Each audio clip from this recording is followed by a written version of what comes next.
students, this is our lecture number 2. So we were discussing about osmosis. दो तरह के solution आपने पढ़े, एक हाइपोटोनिक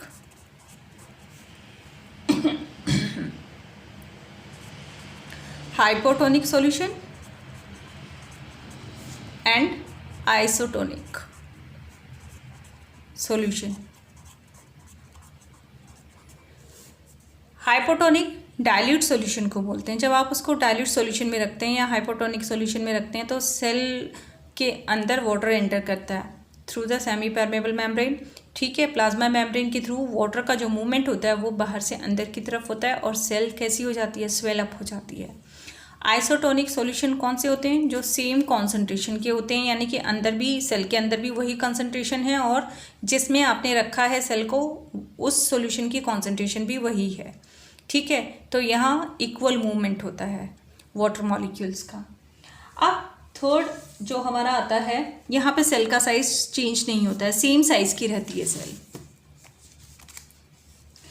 चलिए, तो अब थर्ड कौन सा आता है? If the medium has a less concentration of water, if the medium has the less concentration of water and higher concentration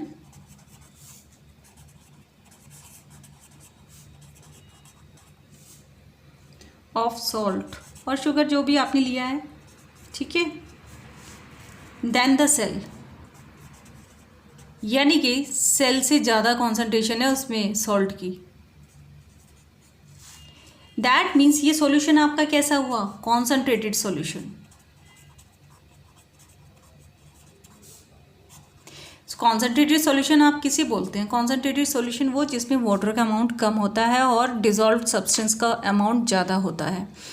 ऐसे सॉल्यूशन को हम कॉन्सेंट्रेटेड सॉल्यूशन बोलते हैं. ठीक है, तो आपने किसी भी प्लांट सेल को या एनिमल सेल को ऐसे सॉल्यूशन के में रख दिया है. अब क्या होगा भाई? सेल, हमने कहा है कि मीडियम में लेस कॉन्सेंट्रेशन है वाटर का. दैट मीन्स कि सेल के अंदर, देन द सेल है ना, तो दैट मीन्स सेल के अंदर वाटर का कॉन्सेंट्रेशन ज़्यादा है. ओके, आपने सेल को ऐसे सॉल्यूशन में रखा है जहाँ बहुत ही ज़्यादा कॉन्सेंट्रेटेड सॉल्यूशन है और सेल के अंदर का उतना कॉन्सेंट्रेटेड नहीं है. ठीक है, मोर कॉन्सेंट्रेटेड. क्लियर? अब क्या होगा? मूवमेंट कहाँ से कहाँ होगा? अंदर से बाहर की तरफ होगा, क्योंकि अंदर वाटर का अमाउंट ज़्यादा है और बाहर वाटर का अमाउंट कम है. तो यहाँ मूवमेंट सेल के अंदर से सेल के बाहर की तरफ होगा. Is it clear? ठीक है, तो यहाँ पर क्या होगा? सेल के साथ क्या होगा? सेल में से वाटर का अमाउंट जो है बाहर निकल गया है, तो सेल कैसी हो जाएगी? श्रिंक हो जाएगी, पिचक जाएगी, श्रिंक. ठीक है, सिकुड़ जाएगी सेल.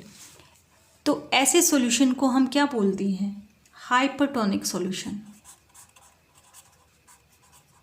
Hypertonic solution. ये तीनों सॉल्यूशन आप याद रखिएगा कौन कौन से होते हैं. ठीक है, इन पे क्वेश्चंस आ जाते हैं. तो ऐसे सॉल्यूशन को हम बोलते हैं हाइपरटोनिक सॉल्यूशन. तो उसमें अब वाटर का मूवमेंट होता तो दोनों तरफ ही है, अंदर से बाहर भी होगा और बाहर से अंदर भी होगा, लेकिन ज़्यादा कहाँ से कहाँ होगा? अंदर से बाहर की तरफ होगा. ठीक है, इसीलिए सेल कैसी हो जाएगी आपकी? श्रिंक हो जाएगी सेल. ऐसे सॉल्यूशन को आप बोलते हैं हाइपरटोनिक सॉल्यूशन. ठीक है, तो आपकी एनसीईआरटी बुक में कुछ आपकी एक्टिविटीज़ भी दी हुई हैं इसको ऑस्मोसिस से related. So the first activity जो आपकी दी हुई है एनसीईआरटी बुक में वो एक एग के साथ दी हुई है. ठीक है, आपको क्या करना है इसमें? यहाँ हम ऑस्मोसिस का ही प्रोसेस देखेंगे. आपको एग शेल को रिमूव करना है, यानी कि जो उसकी आउटर हार्ड शेल होती है ना, एग के चारों तरफ जो हार्ड शेल होती है उसको रिमूव करना है. उसको कैसे रिमूव करेंगे? उसको हम डाइल्यूट हाइड्रोक्लोरिक एसिड में डाल देते हैं. एग को डाइल्यूट हाइड्रोक्लोरिक एसिड में आप डाल दीजिए थोड़ी देर के लिए, ठीक है। तो क्या होगा, जो एग शेल होती है वो कैल्शियम कार्बोनेट की बनी हुई होती है, तो वो पूरी डिज़ोल्व हो जाती है, केवल आउटर शेल डिज़ोल्व होती है इसकी। उसी शेल के नीचे एक बहुत ही थिन स्किन होती है, ठीक है। आपका एग जो है वो मतलब ब्रेक नहीं होगा, उसके अंदर जो लेयर है वो आ जाएगी निकल कर, ठीक है। एक बहुत ही पतली सी मेम्ब्रेन होती है, वो आपको दिखाई देना शुरू हो जाएगी। आउटर थिक शेल जो है वो आपकी रिमूव हो जाएगी। अब क्या करना है आपको, इस एग जो आपकी ये डी शेल्ड एग हो गया आपका, कैसा हो गया, डी शेल्ड, इसके ऊपर कोई भी शेल नहीं है, ओके। अब आपको इसको क्या करना है, इसकी एक बहुत ही बारीक सी, एक बहुत थिन मेम्ब्रेन या थिन स्किन आ जाती है, उसके अंदर एग होता है आपका पूरा, एग का जो यॉक वगैरह होता है। अब इस एग को आपको क्या करना है, आपको प्योर वाटर में ऐड रखना है। इसको किस में रखना है, प्योर वाटर में। उस एग को आप प्योर वाटर में रख दीजिए। क्या होगा, आप 5 मिनट के बाद ऑब्जर्व करेंगे तो एग जो है वो स्वेल हो जाएगा, कैसा, फूल जाएगा। क्यों, क्योंकि एग के अंदर वाटर का अमाउंट कम था और आपने उसको किस में रखा, प्योर वाटर में रखा, ठीक है। तो वाटर का मूवमेंट कहाँ से कहाँ होगा, बाहर से अंदर की तरफ होगा मेम्ब्रेन के थ्रू। तो एग के अंदर वाटर का अमाउंट चला जाएगा, ज़्यादा जाएगा, और एग आपका कैसा हो जाएगा, स्वेल अप हो जाएगा, ठीक है, by the process of osmosis. Clear. अब यही सिमिलर डी शेल्ड एग जो है आपको कहाँ रखना है, एक दूसरा आप डी शेल्ड एग लीजिए और उसको आप एक कॉन्सनट्रेटेड सॉल्ट सॉल्यूशन में रख दीजिए। तब क्या ऑब्जर्व करेंगे आप, 5 मिनट के बाद आप क्या ऑब्जर्व करते हैं, एग जो है वो श्रिंक हो जाता है। क्यों, अब बाहर जो है आपने कॉन्सनट्रेटेड, बहुत ही कॉन्सनट्रेटेड सॉल्यूशन के अंदर एग को रख दिया है, तो एग के अंदर जितना भी वाटर का अमाउंट था, जितना भी सॉल्वेंट का अमाउंट था, वो अंदर से बाहर की तरफ मूवमेंट कर जाता है।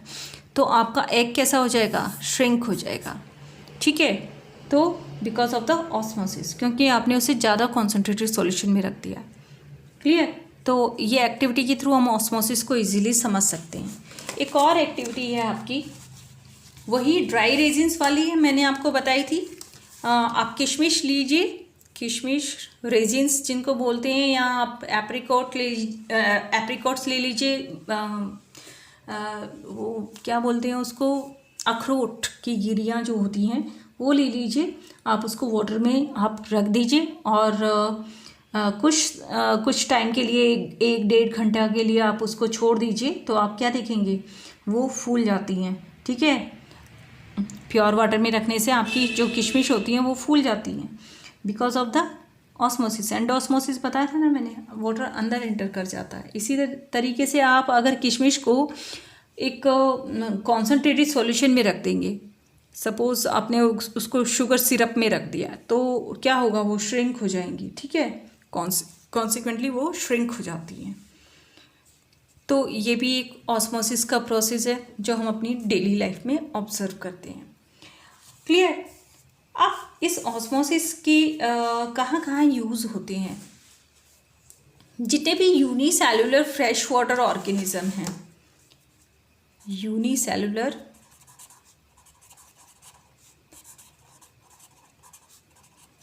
फ्रेश वाटर ऑर्गेनिज्म और प्लांट्स हैं, ऑर्गेनिज्म एंड प्लांट्स,